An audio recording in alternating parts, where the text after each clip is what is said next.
Back on the road. On day 37, the few days of rest and family visiting time were over, and we drove from the Atlanta area to the next destination, Great Smoky Mountains National Park.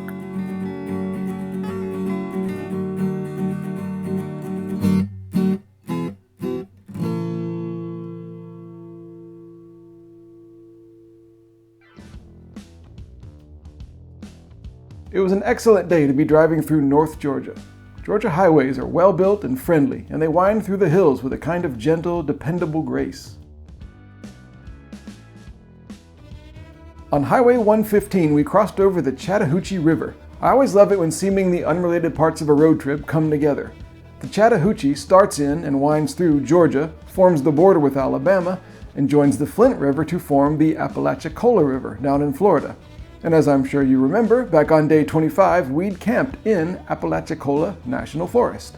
Not only that, but this little bridge is called Sidney Lanier Bridge, after the Confederate soldier and poet.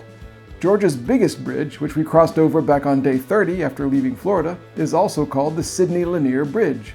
More magic travel synchronicity.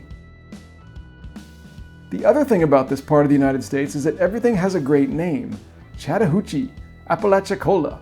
And the Flint River used to be called the Thronatisca, and it's fed by two creeks, the Kinchafoonee and the Itchaway-Nochaway. If you like syllables, you've come to the right place. Clarksville, Georgia is typical of towns here, quaint and inviting, with solid tourist infrastructure and on a modest scale. Tallulah Falls is less inviting, at least today.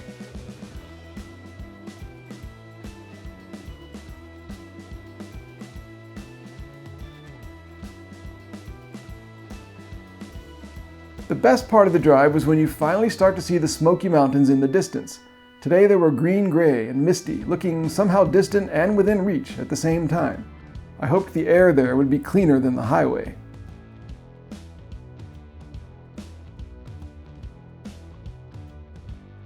Just before 4 p.m. we finally reached the state line, and the 11th state of this trip, North Carolina.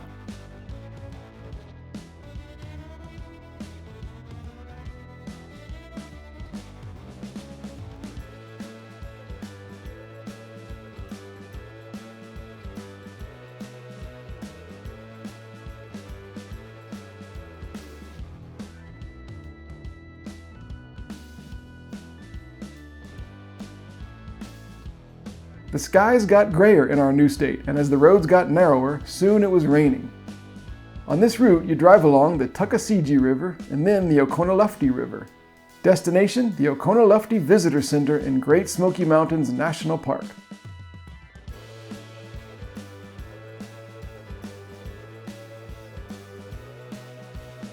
So good to be in a National Park Visitor Center again.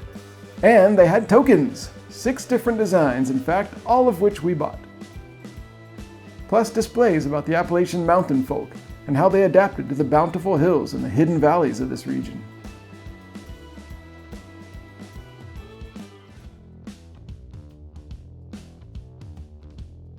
The Oconaluftee Visitor Center is one of 4 in the big park.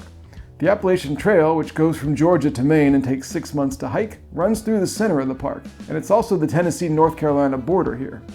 Our plan was to put up a tent in an obscure campground in the far eastern part of the park for the night. The 3D model in the visitor center showed us the way to our campsite, the Blue Ridge Parkway.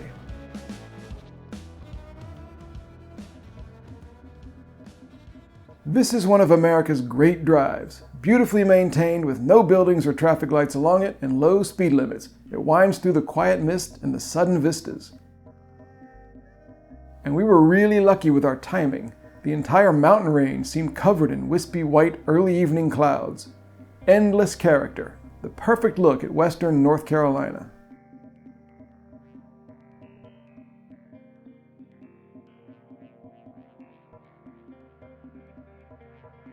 And you can learn a lot along the drive too. I was drawn to this sign at a scenic pullout on the Blue Ridge Parkway in both English and Cherokee. Each written Cherokee character is a syllable. This is the word for Cherokee, which is actually pronounced something like Tsalagi.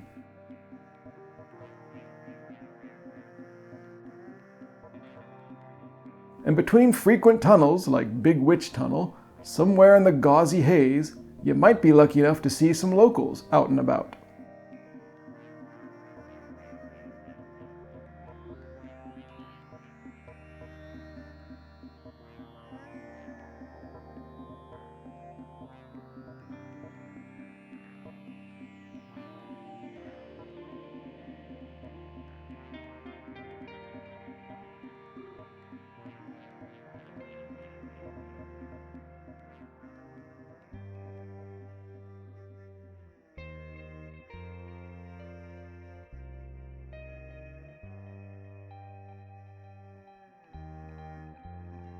We pulled off the Blue Ridge Parkway, and a while later, down a tiny gravel road, which I was unsure was the correct one, we finally arrived at Cataloochee Campground.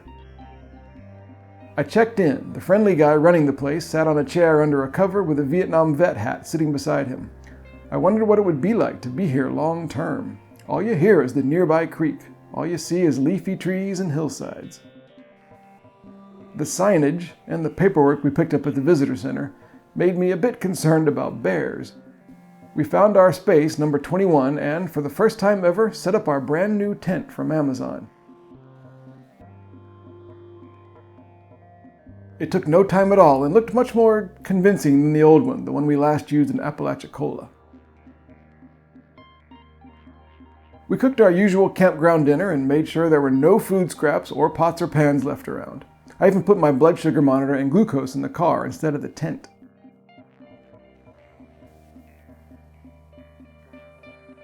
And all was serene in the Great Smoky Mountains. Doing some last-minute file copying and then drifting off to sleep beside the quietly hissing Cataloochee Creek is a perfect way to start Phase 2 of this 90-day road trip. Tomorrow we do some gorgeous hiking despite my diabetes mishaps, find an even more out-of-the-way gravel road to get lost on, experience one of the trip's best drives so far, and then see my least favorite place in Tennessee, and sadly, suffer the first casualty of the trip.